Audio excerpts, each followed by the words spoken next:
Newcastle Overseas Aid, a local community-based organisation, has put together the project to supply Vietnam with medical and hospital equipment worth more than $2 million. For the past 3 days, waterside and tug workers, crane operators and the BWRU have voluntarily loaded the precious cargo aboard a Vietnamese vessel commissioned to take the supplies to Hai Phong, where they are urgently needed. The gift from the people of New South Wales and Newcastle is warmly appreciated. I think that the Vietnamese people in general and the people of Hai Phong needs them very, very much. But late today there was a hitch. The crane was brought in due to doubts about the safety of the ship's own derricks, and later an inspection of the vessel by Department of Transport officers raised serious doubts about its seaworthiness. It's estimated that $800,000 in repairs are needed to bring the vessel up to scratch, an amount beyond the means of a depleted Vietnamese economy. The issue places two governments and the volunteers in a quandary. The supplies are needed because Vietnam can't afford healthcare any other way, yet they can only get there if a huge amount of money is spent on the vessel. While negotiations continue, the ship's captain is confident the supplies will get home. We have made a number of voyages between Vietnam and Taiwan, Singapore, etc. before, and the ship itself had overcome a lot of difficulties from Vietnam to Newcastle. That's why I'm confident that if it could have covered thousands of miles to come here, I'm confident that it will be able to send back to Vietnam.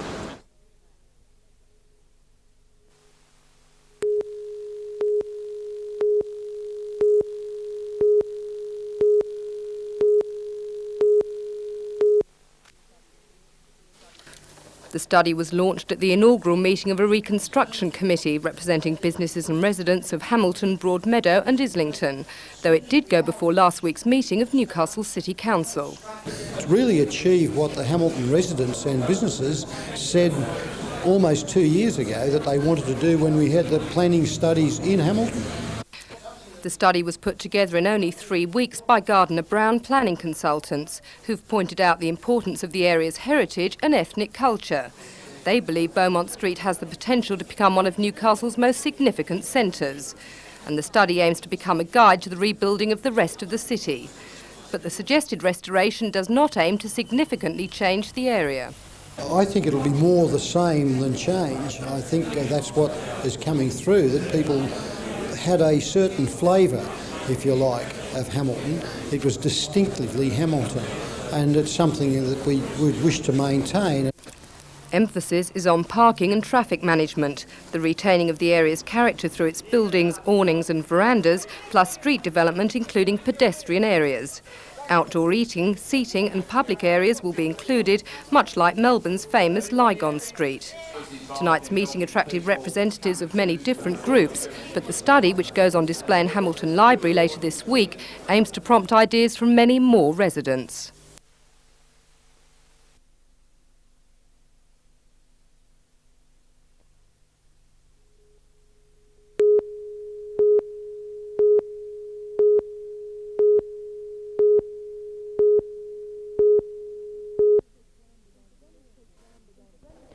Since the Glennies Creek Dam began storing water in 1981, a high manganese content has meant the water supply to Singleton is often discoloured.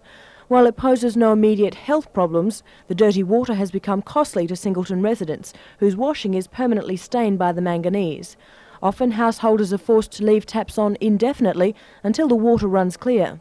Well, we tried to do some washing yesterday afternoon, and that's the colour of the water coming out. So is that typical of what you often have coming out your pipes? Yeah. Tastes terrible, always dirty. What does your water look like? Weak tea. It is also costly for the local Shire Council, which is regularly called to flush out residential water mains and replace or launder clothes ruined during washing.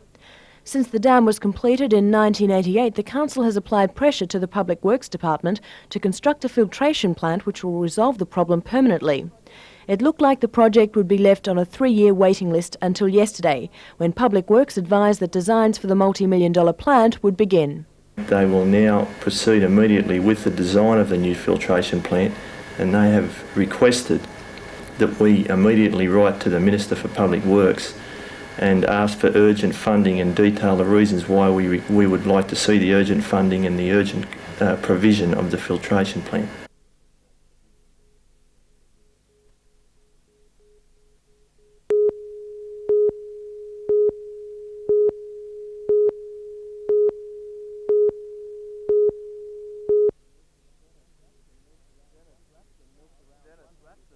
Dennis Rapson milks around 100 cows on his 50-hectare Vasey property. 12 years ago, Dennis left the Tilligra area, worried a dam proposal would put him out of work. Now on the Paterson, he could face a similar threat. Some 20 farmers on this stretch of the river rely on irrigation waters guaranteed in 1971 by the $37 million Lostock Dam. The dam primarily services the farmers, releasing water downstream when they need it. But a Waterboard report says Newcastle could get a share. With the Tilligra Dam postponed for 40 years, the board wants to top Grahamstown Dam with supplies from Lostock via a pumping station on the Paterson River. That has the farmers worried. They say sharing the river with the Waterboard is a mathematical proposal which wouldn't add up. If the farmers keep using water on their present system of management and the Waterboard takes what they want, Lostock Dam will be empty in about 4 months. The Waterboard plans to use the Paterson during times of extreme water shortage. However, the farmers say these are the times they need the water most. While the board has stipulated only water surplus to the irrigators' needs will be used, the farmers are nervous. Public meetings are planned, hoping to repeat the emotional campaign of Dungog farmers fighting the Tilligra Dam. I think this is a legacy of the good committee that Tilligra had. You must give credit to Tilligra. They had a good committee, and I think it's time in this valley we'll have to get a good committee the same.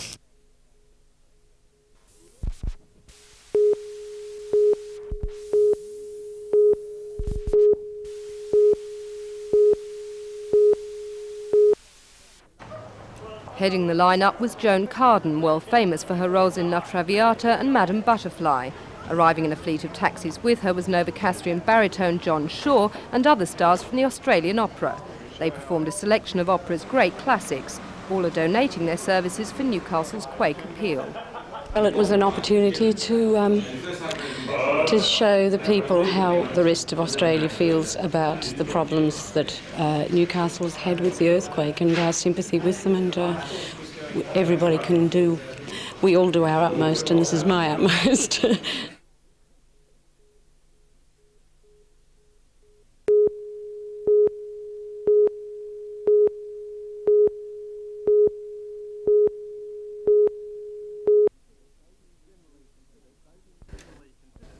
Generally considered, boating is good, clean fun. That is, above the waterline. Down below, it's no fun at all. Keeping a vessel afloat is a constant battle against Mother Nature.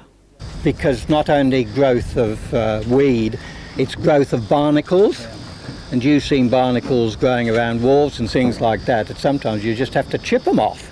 See, and if it goes too far and you go up on the slip, instead of being able to scrape them off, if it's too thick, you've virtually got to get a hammer and chisel the damn stuff off. The answer has been to paint the hull with a highly toxic repellent, but as environmentalists have pointed out, if the anti-foulant is doing its job, it can hardly be doing the rest of the sea life any good. The government has attacked the problem. Last year, the most toxic ingredient in anti-fouling mixtures, tributyl tin, was banned. The paints are now weaker but still act as chemical repellents. Now, if a small South Australian company is right, anti-foulant need no longer be a dirty word at all. The Bramite Marine Fouling Release Coating is a spray-on paint silicon mixture which is simply too slippery for barnacles to grow on. Organisms won't stick to it, and I do liken it to the DuPont non-stick fry pan. The treatment is expensive. It was more than twice the cost of the conventional treatment to paint this hull. However, the manufacturers claim the vessel won't have to be recoated for 5 years, and that brings the slipway factor into play. The usual anti-fouling paint only lasts about 12 months. After that, the owner must bring the boat out onto a slipway and have it completely recoated. At a couple of $100 a time, it makes very good economic sense to keep the boat in the water as long as possible. All that means boat owners will be watching how Bramite performs in the coming years very carefully. All the hundreds and thousands of yachts all around the world would be overjoyed if they can come up with a product like that. but you're still a little sceptical. I am at the moment, yeah. Brian Collins, however, is not. He says the future in anti-fouling has arrived. I would see every boat treated this way ultimately.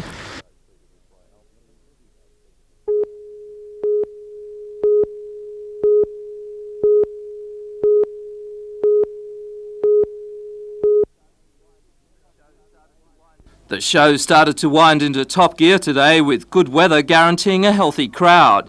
While some sideshows are remaining closed till the holiday tomorrow, most attractions were kept busy. At the Waterboard stand, patrons were offered a free glass of their favourite drop, including Grahamstown's Special Grange or Tomago's Show Reserve.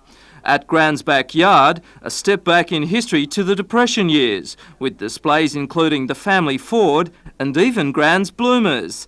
This year's show is following the footsteps of Brisbane's Expo 88, with roving characters sharing humour and fun with passers-by. Charlotte and Daphne's job is simply to make you feel welcome. Cattle judging began today with the selection of the champion Guernsey and Illawarra dairy cattle. Les Lee from Nabiac won the Illawarras. This 4-year-old cow produces 32 litres of milk each day. She's a cow with good vessel and plenty of milk, and she's a real refined dairy cow, real working dairy. Looking at beef cattle, 105 students from 7 high schools were given hands-on training in judging skills. Rather than just going to a show and watching a ribbon being put on an animal, in this situation they can judge the cattle for themselves and then see how they place in respect to experienced overjudges. Out in the arena, the Riders' Championships continued. Here the women are competing in the hack class. John Fay proved his international reputation in the show jumping, putting Blazing Star just a little higher than the rest.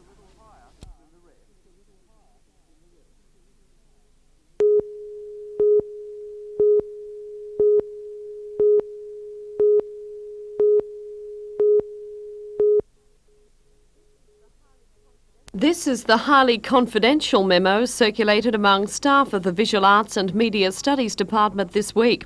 It's the basis of a speech that will be made to the 136 first-year students who will arrive on Monday for the first day of the Communications Studies Bachelor of Arts course. The trouble is, 51 of those students aren't supposed to be there. As the document states, the BA is planned and funded to have a first-year intake of only 85 students. The document blames the mix-up on an administrative error. However, a source within the department today said it simply came down to the university administration not bothering to speak to the department before making its offers. As a result, the department claims to be 2.1 lecturers short and says it has neither the money or the time to recruit them before start of classes on Monday. The staff say they've been aware of the problem for nearly a month when the offers were made and say in that time repeated bids have been made to secure the extra funds.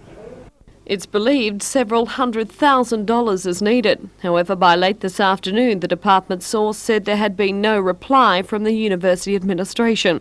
We attempted to contact the Vice-Chancellor, Professor Keith Morgan. However, he was out of town and unavailable for comment.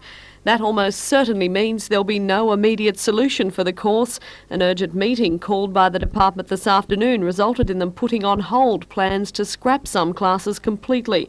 Instead, they'll simply be taught with as many as 3 times the normal amount of students, a situation the department source described as completely unworkable.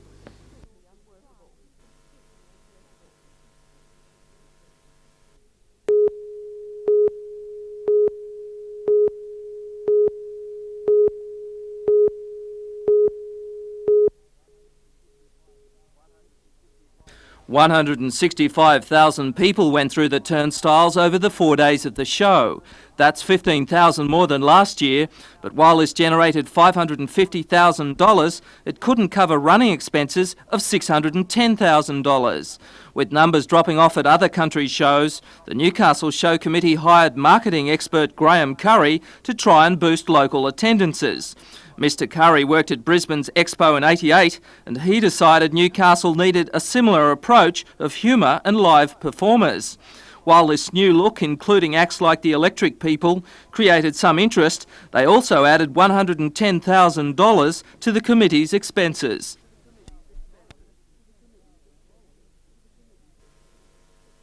Well, this year, as I said, was the first year of a 3-year plan to increase the attendance figures at the show.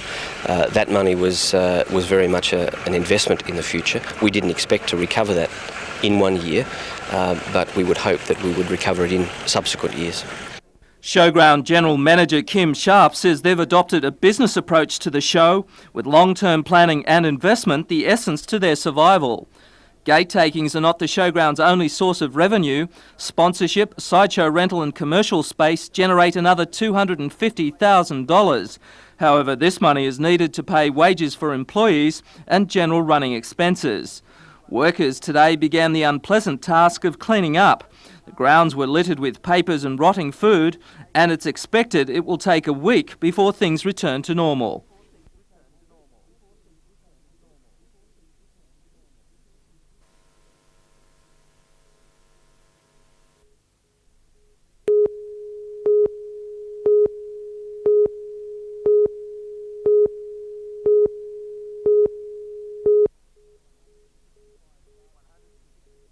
$165,000 people went through the turnstiles over 4 days of the show. That's 15,000 more than last year, but still not enough to pay off a bold gamble by the show committee. $550,000 was generated through the gates, but general running expenses was $60,000 more. We invested an additional $100,000 in additional entertainment. With our increased gate takings, we haven't fully covered that additional monies invested. But then again, we didn't expect to do that in the first year.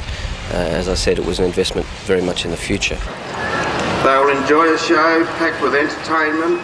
Working on a 3-year plan, the committee hired marketing expert Graham Curry to bolster gate takings. Mr Curry, who worked on Brisbane's World Expo in '88, says the public wants fun and humour.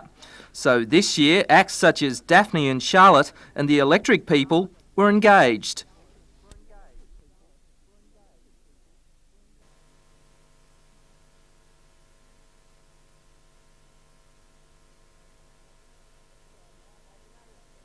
Have you noticed extra live acts performing in amongst the crowds? Yeah, there's quite a few people sort of walking around and doing a few things there, sort of thing. Do you think that's been a good approach? Yeah, it has actually. It helps. Makes it more enjoyable for everyone, I think. Have you noticed a change in the show from other shows you've been to? Oh, it's just as noisy. There's supposed to be a lot of new live entertainment and humour in the show. I wonder.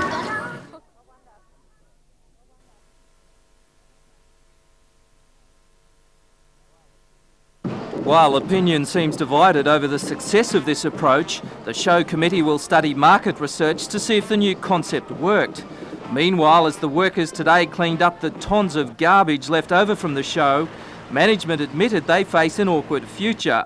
A loss in gate takings, while compensated by sideshow rental and advertising fees, leaves the showground walking a careful financial line. General Manager Kim Sharp says it is essential that facilities are updated so the show can compete with other centres of entertainment.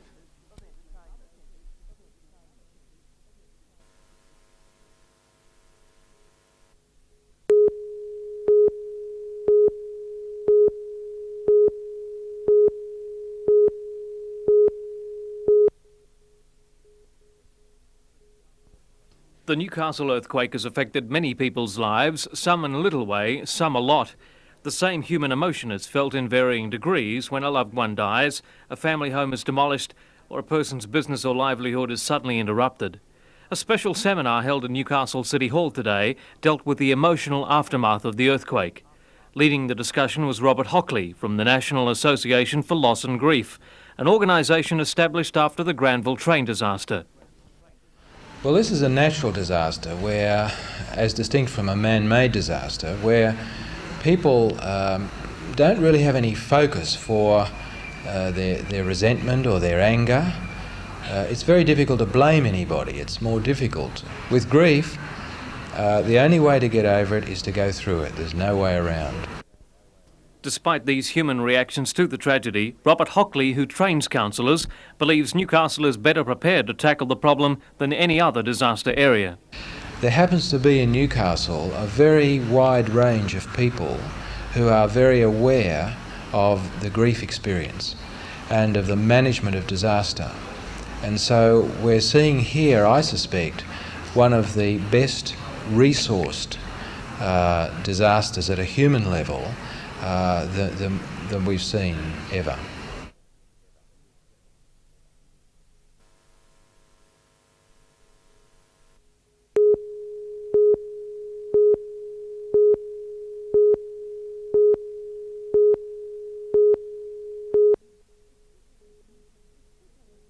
If 2KO's campaign is successful, Newcastle will have 4 commercial FM stations. Under the government's current policy, a second FM licence will be up for grabs in the near future, with the 3 AM stations competing by tender. However, 2KO isn't happy with that plan.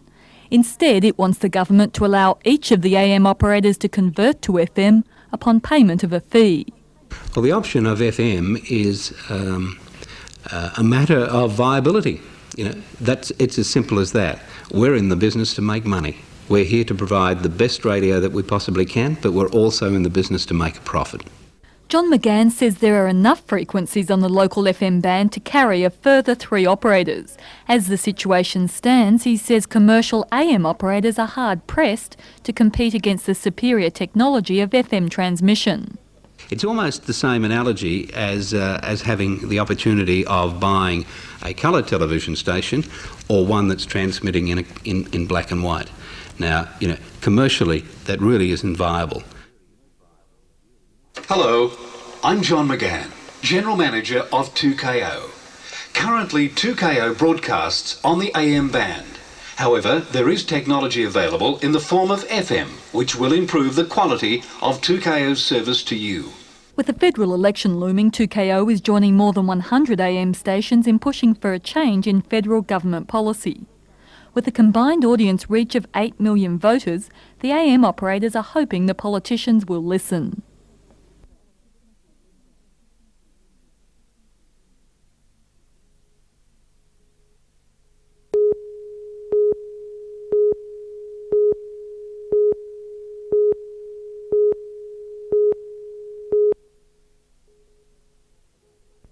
A meeting at Thornton last night was called by City Rail together with the local Progress Association to allay residents' fears of cuts to rail services there.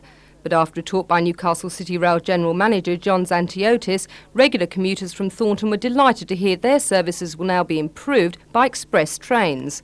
And they were told trains from the Toronto line may be brought in to increase existing passenger stock.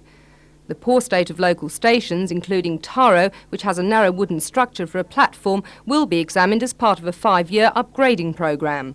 The meeting called on a privately operating bus company to liaise with State Rail and the Department of Transport to work out a compromise for nearly 200 local children who commute to schools in the area. And they were promised that as far as rail services go, supply will match demand. All residents, it doesn't matter what area, they're all concerned about rail getting out of the business. If the people are prepared to use the business, the service will be there. But if they're not prepared to use the business, the service won't be there. And this is the first stage of tailoring services to match that demand that's there now.